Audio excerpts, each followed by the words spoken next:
Duty natin mga kabuhay OFW, no? Nagreklamo yung isang kasamahan natin sa trabaho.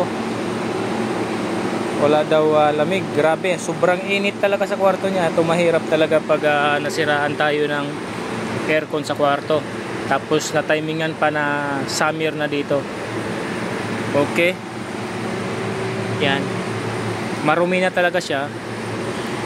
Okay. Tapos may kunting ano dito, langis. Okay naman yung terminal ng compressor. Ang gagawin muna natin ay mag-check. Yan, may laman pa naman yung ano niya, may refrigerant pa naman. Okay, ang gagawin muna natin ay mag-check muna tayo. Kunan natin ang pirahe. Yan ang mga kamaster. Start natin yung pan. May heater kasi itong ano to eh.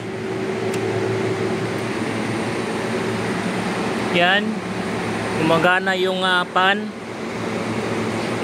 0.7 yung amperahe. Okay. Dito naman tayo sa compressor. Local. Start natin. Ampere na.